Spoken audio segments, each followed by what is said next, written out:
Sang de Jésus, Père, et de toi, souviens-toi de nous, sang de Jésus, Père. Alléluia. Pourquoi nous lever, nous allons louer notre Dieu.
Ô Dieu de gloire, nous bénissons ton nom, ô Dieu de gloire.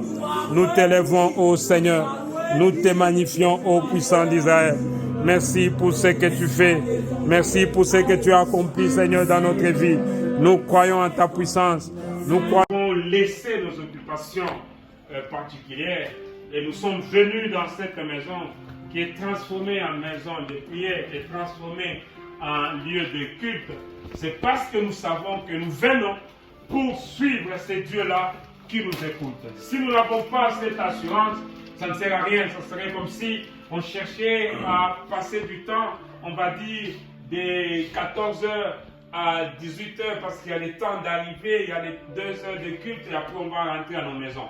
Mais nous pensons que quand nous venons en Seigneur, chaque samedi, de 15h à 17h, nous venons pour rencontrer ces dieux-là qui nous écoutent. Ces dieux-là qui répondent à notre préoccupation. Ces dieux-là qui nous a aimés, qui a livré son Fils Jésus-Christ à la croix. Et nous avons accepté Christ comme Seigneur et Sauveur. Et par ces faits-là de l'avoir accepté, nous sommes devenus les enfants de Dieu. Et la Bible dit, nous ne sommes pas nés selon la volonté d'un homme, nous ne sommes pas nés selon la volonté de la chair, mais nous sommes nés d'esprit. Et étant nés d'esprit, nous avons donc besoin de pouvoir croître en esprit, à croître en ossature, en esprit, en stature. Et cette croissance demande à ce que nous puissions être nourris. C'est la parole de Dieu qui nous aide à pouvoir acquérir même une maturité spirituelle qui va nous aider à résister même devant le temps qui devient contraire, le temps qui devient adverse, que nous puissions résister. Voilà pourquoi en abordant cette thématique, en ayant situé justement l'importance de la prière avec ses différentes finalités, nous avons noté que la prière a 4 finalités. Vous avez d'abord l'adoration. Quand on vient devant la face de Dieu, c'est pour l'adorer, c'est pour reconnaître ce qu'il est. Nous avons parlé aussi de demandes de grâce, de demandes de faveur. Donc quand on est devant la face de Dieu, c'est l'occasion par excellence de pouvoir poser des problèmes, de pouvoir poser des dossiers. Nous sommes dans ce monde contemporain. Nous voyons quand vous avez un rendez-vous avec un haut placé, vous préparez tous les dossiers, vous préparez ce qu'on appelle les mémorandums pour que l'autorité puisse vous écouter. Et quand vous êtes en présence de l'autorité, au-delà de ce que vous pouvez faire pour essayer d'attirer son attention, vous posez le problème. C'est la même chose quand on vient en prière, on vient aussi avec des requêtes. On a des préoccupations qu'on amène devant Dieu. On dit oui Dieu, nous t'adorons, nous sommes à toi. Mais voilà ce que nous avons comme problème. Et la troisième finalité, on avait dit, c'est les remerciements. Parce qu'en fait, on va voir ça aujourd'hui quand on va aborder la question liée à la prière. Vous avez en termes des résultats de la prière, vous avez l'exaucement.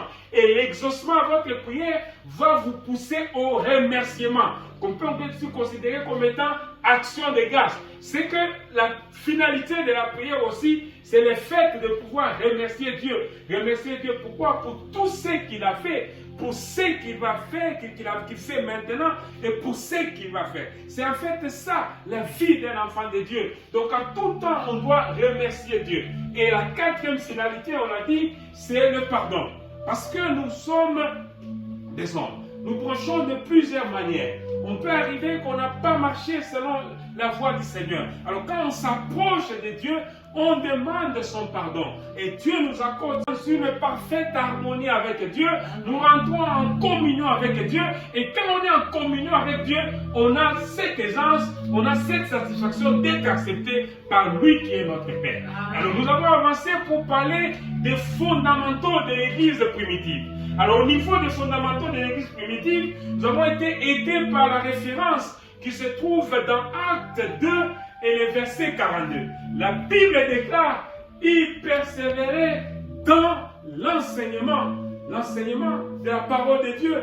Il persévérait dans la communion fraternelle.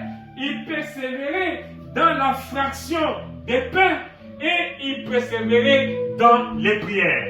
Alors nous avons déjà, lors du deuxième samedi, parlé de persévérance dans l'enseignement, persévérance dans la communion fraternelle. Et le samedi dernier, qui était le troisième, nous avons parlé de la persévérance dans la fraction des pains. S'il faut faire un rappel par rapport à cet enseignement, nous avons dit que la fraction des pains nous oblige à pouvoir maintenir la communion d'abord avec Dieu et à maintenir la communion avec les hommes, avec nos frères, avec nos sœurs.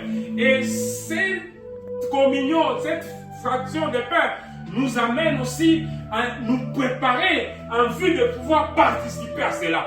Donc on ne vient pas au niveau de la fraction de pain avec ce qu'on peut avoir comme fardeau, comme péché, comme impureté. Parce que la Bible déclare, quand vous approchez de la Sainte Seine, il faut discerner la présence de Dieu. Et le fait de discerner la présence de Dieu dans le pain qui est rompu, dans la coupe qui est partagée, nous amène donc à nous préparer. Et cette préparation consiste donc à la sanctification que nous sommes, la vie de pureté, parce qu'on s'approche de la table du Seigneur. Donc les apôtres, quand ils persévéraient dans la fraction des pains, c'était une occasion, non pas seulement, comme il est dit, de se commémorer en fait de la naissance, de la mort et de la résurrection de notre Seigneur Jésus-Christ, mais aussi l'obligation de pouvoir marcher dans la sanctification. Et nous avons dit que la fraction des pains était importante même pour l'Église aujourd'hui parce que ça permet donc aux chrétiens de vivre une vie particulière et non pas une vie de péché. Parce que ce qui doit nous différencier de ceux qui ne connaissent pas Dieu, c'est notre pureté, c'est notre sanctification. Amen. Nous devons donc marcher dans l'attachement à notre Seigneur. Et quand nous avons cela en tête, ça nous oblige donc à pouvoir nous sanctifier. Nous avons relevé déjà aussi que la fraction de pain avait comme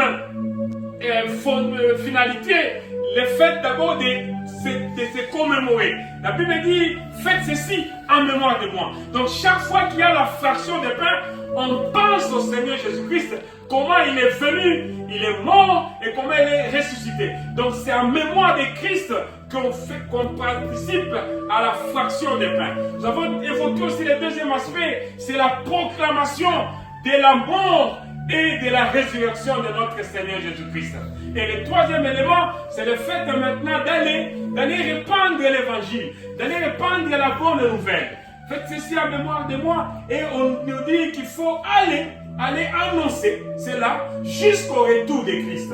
C'est ce qui nous amène donc à considérer la synthèse de cet enseignement en disant qu'il faut maintenir cette fraction de pain pour permettre aux chrétiens d'aujourd'hui, comme les chrétiens au niveau de l'église primitive, à maintenir la communion fraternelle, à maintenir la communion entre d'abord les frères et sœurs, mais aussi qui est verticale, c'est la relation entre l'homme et Dieu. Et nous voyons une relation qui est horizontale, c'est la relation entre les hommes. Et cela est appelé à être une relation harmonieuse par le fait de la commémoration de la Sainte Seine.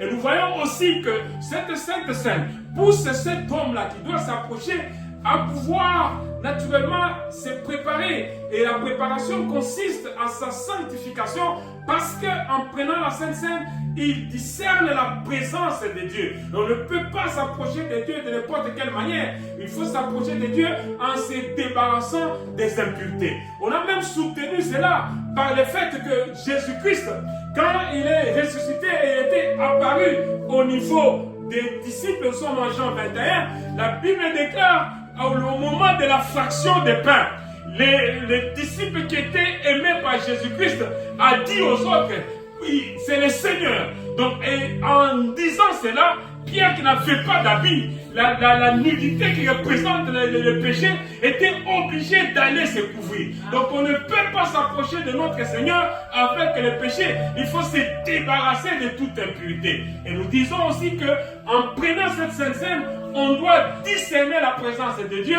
Nous proclamons sa mort, nous proclamons sa résurrection, et cela nous pousse à aller maintenant dans le monde pour annoncer l'évangile, afin de faire à ce que ceux qui sont au loin puissent aussi venir goûter, n'est-ce pas, aux bontés de Dieu. Et quand vous goûtez aux bontés de Dieu, vous ne serez pas prêt à pouvoir quitter Dieu, parce qu'il n'y a pas mieux sur cette terre que d'être en présence de notre Seigneur. Amen. Gloire au Seigneur. Amen. Alors aujourd'hui, nous allons finir les fondamentaux de l'église primitive en parlant maintenant des prières.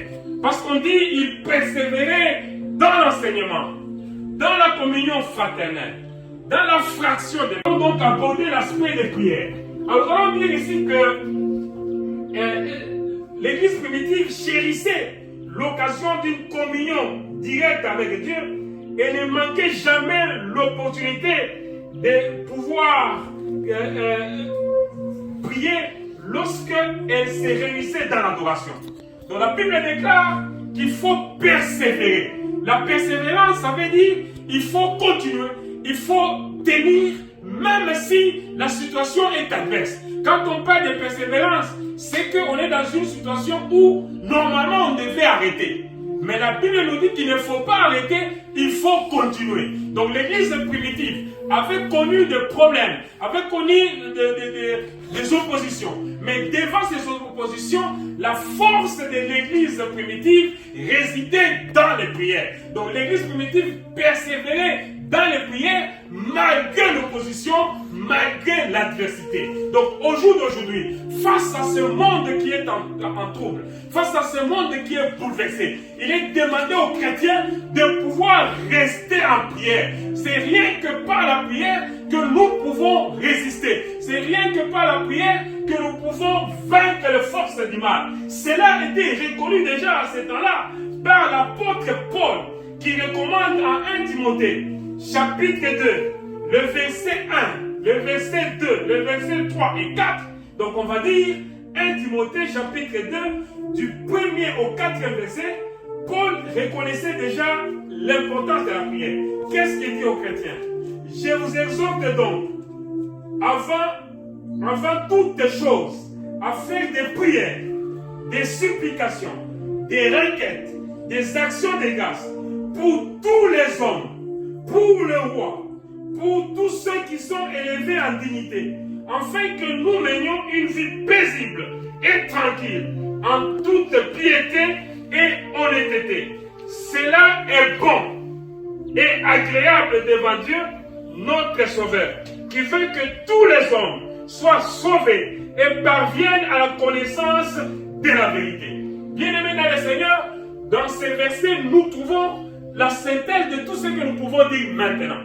L'apôtre Paul recommande à l'Église à travers Timothée de faire toutes sortes de prières, de faire des requêtes, de faire des actions de grâce en faveur de tous les hommes, mais aussi des rois et de ceux qui sont élevés en dignité. Pourquoi? La réponse est donnée. Pour que nous puissions mener une vie paisible. Donc si nous voulons bien vivre, si nous voulons vivre en tranquillité, dans cette RDC qui connaît la guerre aujourd'hui, nous avons l'obligation de faire des prières pour tous les hommes, pour nos compatriotes, pour nos frères et sœurs. Nous sommes à Lubumbashi où aujourd'hui on parle du poison. Le poison qui ravage les familles, le poison qui décime les familles, le poison qui endeuille les familles, le poison qui déracine les responsables des familles en laissant les orphelins et les veuves.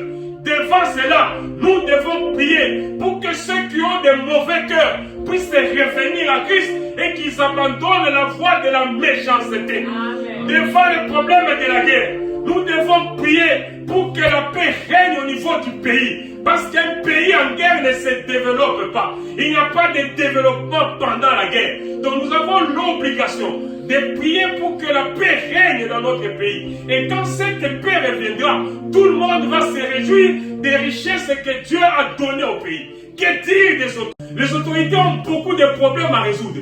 Nous comme peuple, nous comme chrétiens, nous avons l'obligation de pouvoir prier pour les autorités, afin que chaque fois qu'elles doivent prendre des décisions, que ce soit des décisions qui puissent aller dans l'intérêt du grand nombre, dans l'intérêt de la population. C'est de cette manière que nous allons même assister au développement de notre pays. Donc au lieu de critiquer les autorités, au lieu de les appeler avec le nom de tous les oiseaux, il nous importe plutôt, nous chrétiens, nous églises d'aujourd'hui, de nous lever, de faire toutes sortes de prières, de faire des requêtes, de faire des supplications, des actions de grâce pour que les autorités puissent conduire cette nation comme il le faut. Et quand on parle des autorités, on ajoute tous ceux qui sont élevés en dignité. C'est qu'il ne s'agit pas seulement de celui que vous pouvez voir. Il s'agit de tout celui qui a une parcelle de responsabilité.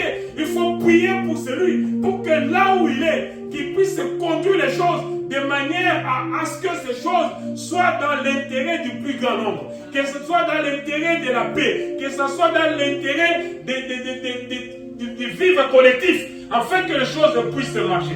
Et la Bible ajoute que cela est agréable à notre Dieu. Donc nous comprenons que les prières sont importantes. Dieu veut que nous puissions prier. Dieu veut que nous puissions demander sa grâce. Dieu veut que nous puissions demander ses faveurs. Et on ajoute Dieu qui nous a sauvés. Donc nous qui sommes sauvés, nous avons l'obligation de pouvoir prier même pour ceux qui n'ont pas encore connu Dieu. Amen. Parce que la Bible déclare pour que tous puissent parvenir à la connaissance de son nom. Donc dans le but ultime de Dieu, c'est de faire à ce que même ceux qui sont au loin, ceux qui ne connaissent pas Christ, parce que nous allons prier, parce que nous irons évangéliser, que ces gens-là viennent, qu'ils connaissent aussi Christ et qu'ils fassent ce que nous faisons, parce que nous estimons être heureux, nous estimons appartenir à celui qui a toutes les choses, à celui qui nous donne la paix, à celui qui nous donne la joie, mais que cela puisse bénéficier à plusieurs, c'est par le fait qu'au-delà de la prière, nous pouvons aller, n'est-ce pas, évangéliser et avoir cela. Alors ceci n'est pas fini. Quand nous lisons dans Ephésiens 6, les versets 18 et 19, la Bible dit, l'apôtre Paul souligne encore la nécessité de la prière. Il dit, faites en tout temps, par l'Esprit, toutes sortes de prières et de supplications. Veillez à cela avec une entière persévérance. Et là, donc, nous trouvons ce que nous avons dit. Parce que quand nous parlons des fondamentaux de l'Église primitive, nous relevons 4 persévérances. La persévérance dans la communion fraternelle, la persévérance dans la fraction des pains et la persévérance dans les prières. Alors aujourd'hui, nous voyons que l'apôtre Paul insiste sur cela au niveau d'Éphésiens. Il nous dit de prier, de supplier, et il dit de faire cela en tout temps avec une entière persévérance. Donc il ne faut pas prier et nous fatiguer. Il ne faut pas prier et lâcher. Quand nous prions, nous devons prier jusqu'à l'exaucement, jusqu'à l'accomplissement de ce que Dieu veut pour nous. Nous allons voir après qu'au niveau des résultats de la prière, il y a 4 cas de figure. Nous allons voir cela. Mais avant d'arriver à ce niveau-là, nous comprenons que la prière, nous devons la faire avec persévérance. Nous ne devons pas nous fatiguer. Nous ne devons pas lâcher. Nous devons prier, prier, prier jusqu'à l'accomplissement de la volonté de Dieu par rapport au sujet que nous avons. Et la Bible déclare que nous devons aussi prier pour tous les saints. Et l'apôtre Paul, parlant aux Éphésiens, il dit, priez pour moi, afin qu'il me soit donné, quand j'ouvre la bouche, de faire connaître hardiment et librement les mystères de l'évangile. Donc là, nous comprenons, bien aimés, que nous avons l'obligation aussi de prier pour nos responsables spirituels. Nous ne devons pas seulement les critiquer. On peut voir dans la marche d'un pasteur, dans la marche d'un évêque, dans la marche d'un représentant, dans la marche des responsables que nous connaissons au niveau de la station 30e, au niveau de la communauté 30e, la station de Lubumbashi. On peut peut-être connaître certaines des choses que nous n'apprécions pas commencer à arriver. Mais notre rôle, ce n'est pas de critiquer. Notre rôle, c'est de prier même pour ces saints-là. Un égarement des gens qui ont connu Christ, des gens qui nous ont amenés dans la voie de la foi, la voie de la sanctification, la voie de la sainteté. Si nous observons d'autres choses auprès de ces gens-là, ce que nous avons à faire, c'est de prier. De prier pour qu'ils continuent à être fermes. De prier pour qu'ils continuent à prêcher l'évangile librement, on dit, et hardiment, ça veut dire avec audace, que les gens ne puissent pas se fatiguer. Même quand on considère qu'aujourd'hui nous sommes en 2025, on a attendu Christ, il n'est pas venu, mais la Bible nous recommande de continuer à l'attendre, attendre comme si la fin du monde va intervenir demain. Donc il faut travailler de manière à rester debout. C'est ça, même l'image des 5 vierges qui étaient intelligentes, qui avaient l'huile, que l'huile ne puisse pas disparaître de nos lampes. Parce que cette huile va nous permettre de rester éveillés lorsque nous allons entrer à la rencontre de l'époux. Donc nous devons rester cette église debout, en train d'attendre l'époux. Que l'église ne puisse pas entrer dans le sommeil et commencer à faire des choses comme tout le monde. Que l'église ne puisse pas se démocratiser, en train d'accepter n'importe quelle chose pour dire on a besoin des gens. Non, nous devons prier pour les saints, prier pour les responsables spirituels, pour qu'ils puissent rester dans la voie qu'il faut, la voie de l'évangile, l'évangile qu'ils ont partagé, cet évangile auquel nous avons cru, que cet évangile pur puisse être conservé. Et nous avons donc cette obligation-là. Donc nous comprenons que la prière représente donc une communication, une communion avec Dieu. Et cette communion a 2 faces. Vous parlez à Dieu et il vous parle. Elle inclut donc le fait d'écouter Dieu. Donc nous devons considérer que quand nous prions, nous sommes en train de parler à Dieu. Nous parlons et Dieu aussi nous parle. C'est pourquoi il faut, quand on prie, avoir aussi un temps de calme où nous attendons que Dieu puisse nous donner de l'orientation par rapport à ce que nous sommes en train de faire. Donc il ne faut pas seulement prier en train de dire des mots. La prière, ce n'est pas seulement le fait de dire des mots. La prière, c'est une conviction que nous sommes en train de parler à un Dieu. Et quand on parle à un Dieu, le Dieu là nous écoute. Et quand il nous écoute, donc il peut nous répondre. Nous devons aussi avoir un temps pour écouter ce que Dieu nous dit par rapport à la requête que nous sommes en train d'élever au niveau de notre Dieu. Amen. Nous comprenons donc, bien aimés, au niveau des typologies de prières, il y a des prières de bénédiction et d'adoration, des prières de demande, des prières d'intercession, des prières d'action de grâce et des prières de louange. Voilà pourquoi la Bible dit faites en tout temps toutes sortes de prières. Ce sont ces sortes-là. Vous pouvez passer le temps, si vous n'avez pas une requête particulière, passer le temps en train de louer Dieu. Passer le temps en train de reconnaître ce que Dieu a fait. Donc ces gens-là peuvent passer le temps en train de reconnaître la grandeur de ce Dieu-là qui les a pris de la poussière de fumier pour les faire asseoir avec les grands de son peuple, comme la parole de Dieu le dit. Alors ces gens-là doivent avoir le temps de reconnaître cela et de faire des prières d'action de grâce, des prières de remerciement. Mais on peut aussi passer par des prières d'intercession. Quand on considère les gens qui sont tout autour de nous, on voit leur situation, on voit leur souffrance, on intercède auprès de notre Dieu en leur faveur. Aujourd'hui, il y a des gens qui sont malades, il y a des gens qui sont à l'agonie, il y a des gens qui sont dans le coma. Nous, comme chrétiens, nous devons nous lever et demander la faveur de Dieu. Demander à ce que Dieu puisse avoir la miséricorde, la compassion pour sauver ces gens-là. Nous avons fait des prières d'intercession en faveur des âmes perdues. Le monde est pourri, le monde est détruit. Les gens sont dans les antivaleurs. Il revient aux chrétiens de pouvoir faire des prières d'intercession pour que ceux qui sont dans des voies troubles, des voies perdues, que ces gens-là reviennent à Christ. Nous devons avoir la compassion qu'avait Jésus-Christ. Il ne pouvait pas laisser un malheureux dans son malheur. Quand il trouvait les paralytiques, il lui disait, lève-toi, prends ton lit et marche. C'est la compassion qui a amené Christ à pouvoir agir. Et ce sentiment de compassion doit amener les chrétiens à pouvoir intercéder afin que le monde soit mieux que celui d'hier. Gloire à notre Seigneur. Amen. Donc la prière est le lien entre l'humanité et Dieu. Et elle est comparée à l'échelle de Jacob, unissant le ciel et la terre. Nous trouvons cela en Genèse 28, le verset 12. Donc c'est la prière qui permet à ceux qui sont sur cette terre de pouvoir engager le ciel.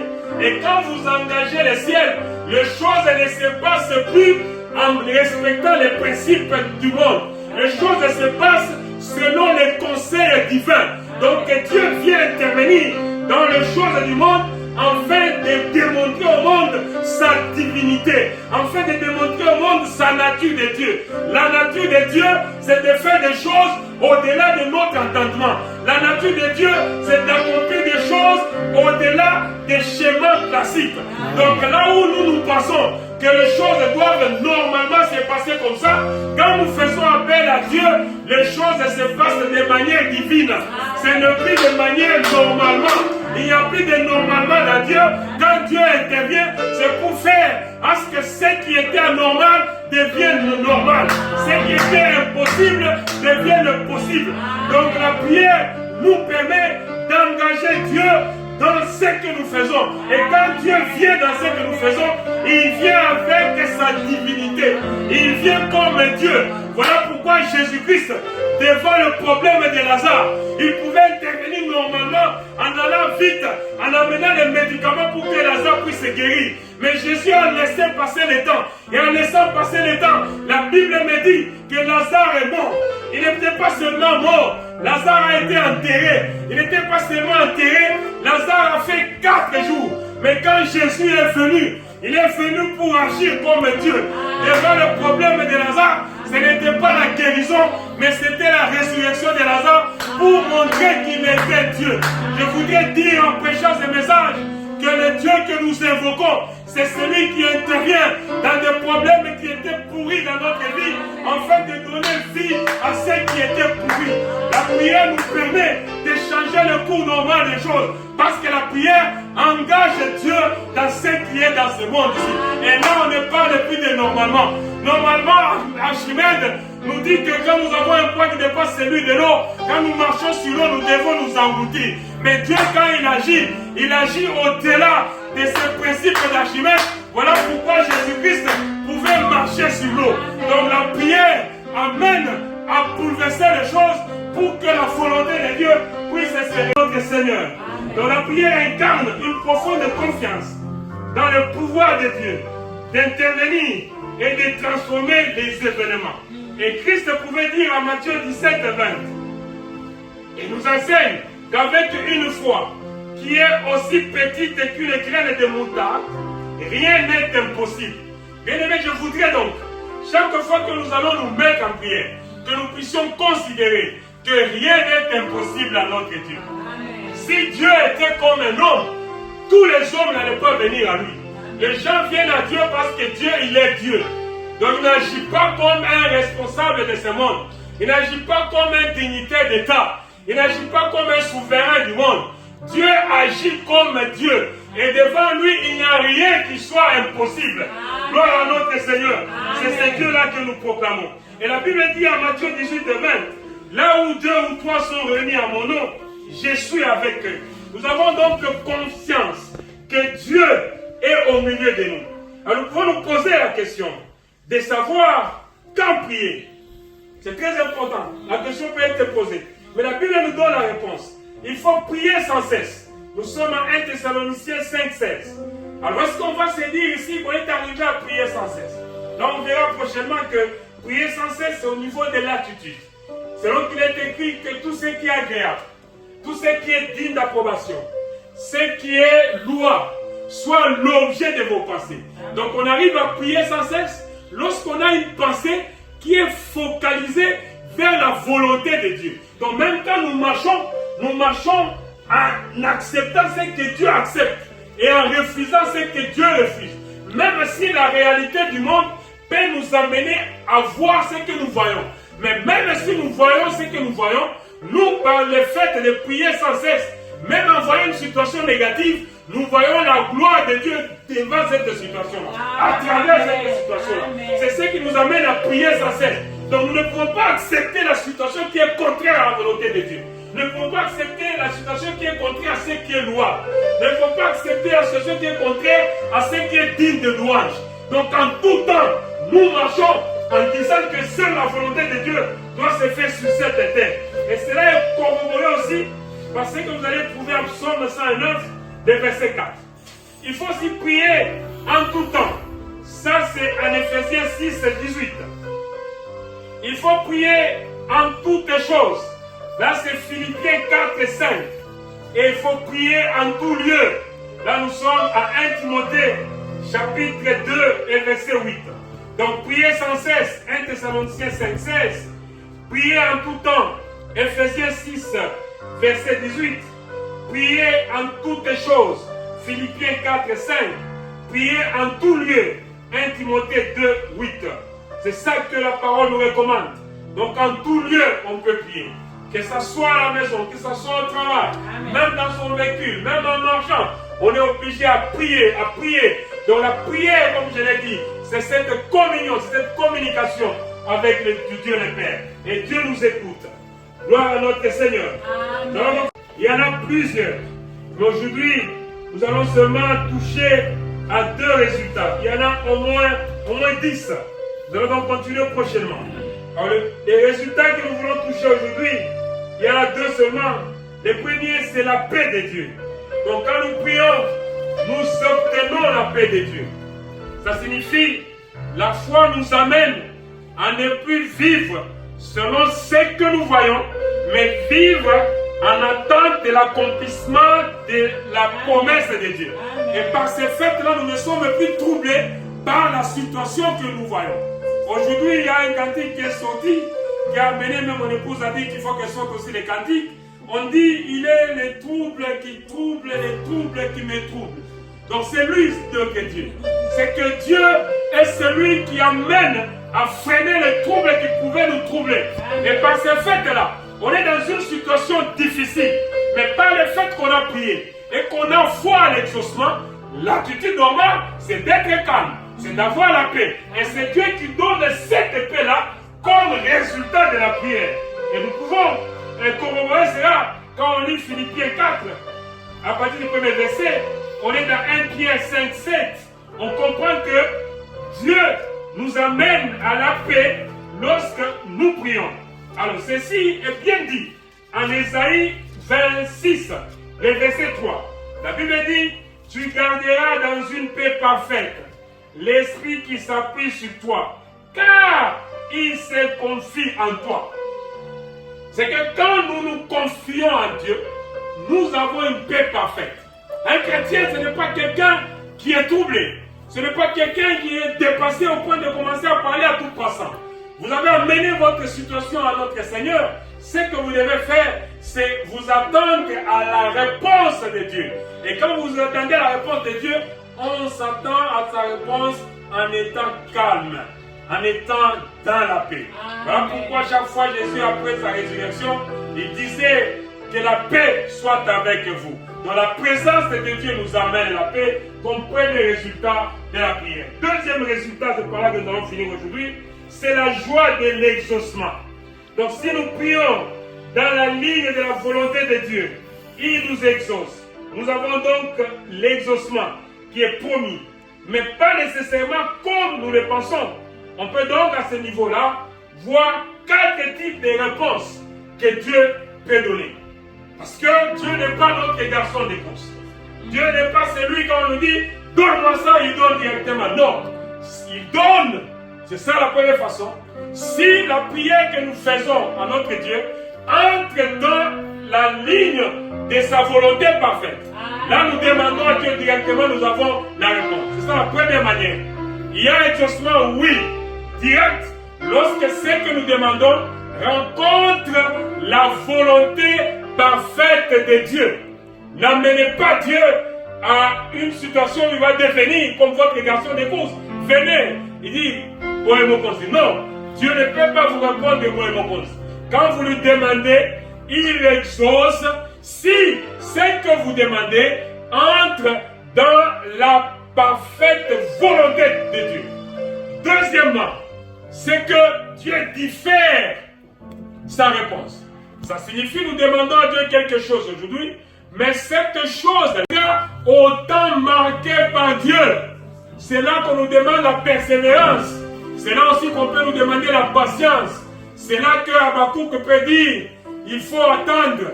Ce que Dieu a dit, ça va s'accomplir. Donc quand nous prions, Dieu peut nous répondre aujourd'hui. Si cela entre dans sa volonté parfaite, il peut aussi, ça peut être sa volonté, mais il peut décaler cela pour nous répondre au temps convenable.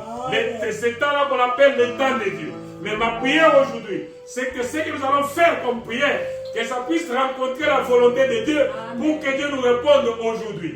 Gloire au Seigneur. Et troisièmement,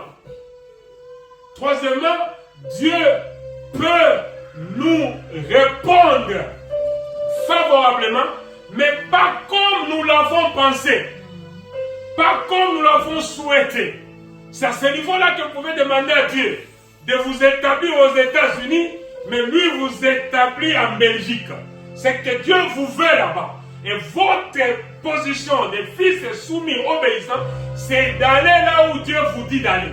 Et quand vous allez là où Dieu vous dit d'aller, vous allez donc avec sa bénédiction. Donc vous pensiez que votre bonheur, c'était aux États-Unis, mais Dieu voyant votre bonheur en Belgique, vous allez avoir ce bonheur en Belgique parce que vous êtes là où Dieu vous veut. Amen. Et la quatrième façon qui ne va pas vous plaire, c'est quand Dieu dit clairement non. C'est qu'on peut demander à Dieu et Dieu refuse de nous accorder cela. Alors vous allez vous demander, là c'est où? C'est quel cas de figure? C'est la situation de Paul. Paul a demandé que Dieu puisse lui enlever les chardes. Mais la Bible dit, Dieu lui a répondu, ma grâce te suffit. C'est ce qui est écrit en 2 Corinthiens, chapitre 12, verset 9. Et vous comprenez donc que ce qu'il faut, c'est de demander à Dieu, mais la réponse doit provenir de Dieu selon les 4 manières que Dieu peut agir. Mais ce que Dieu fait, c'est ce qui est bon. Quelle que soit la manière d'agir de Dieu. C'est ça qu'on nous dit en Jean 16, verset 24. Demandez et vous recevez, afin que votre joie soit accomplie. Même dans le cas de Paul, Paul a continué à prêcher l'évangile avec les charges, parce que la grâce de Dieu était suffisante pour l'accomplissement d'un ministère glorieux de Paul. C'est que même quand Dieu nous dit non, il nous dit non pour notre intérêt. Nous allons acclamer la parole du Seigneur. Nous continuons les autres résultats quand nous prions. Oh, alléluia. Nous allons donc décliner en prière, chacun selon sa... Parce qu'au travail des prières, c'est l'outil par excellence pour amener les choses du ciel et les amener sur la terre. Amen. Merci Seigneur de nous donner encore beaucoup plus de lumière sur cet outil par excellence. S'il y a une cérémonie qui dépasse toutes les cérémonies sur la terre, c'est la prière. Entrer en contact avec le Créateur, le Maître de toutes les choses, c'est lui qui est au-dessus de tout ce qui peut se nommer Dieu ou divinité ou puissance. C'est la prière qui nous amène à parler avec toi et entrer en communion avec toi, Père éternel. Merci Seigneur pour tout. Merci pour cette parole. Je suis en train de te dire merci parce que tu as utilisé ton instrument et nous fait les lieux. Restaurer le Père éternel. Bénis Seigneur toute personne qui est venue enseigner. Bénis Père éternel les offrandes. Bénis la louange. Bénis l'adoration. Bénis la participation de tout un chacun de nous enseigner, Père éternel. Et nous croyons Seigneur au Père. Pas à pas, nous sommes en train de nous améliorer, Père éternel. Et tu nous amènes à une autre étape. Oh, Kogolo Koshilaba, Yamarabala Kasheke, Robolo Koshilaba, Iko Robolo Koshilaba, Kantaramala Kasheke. Merci.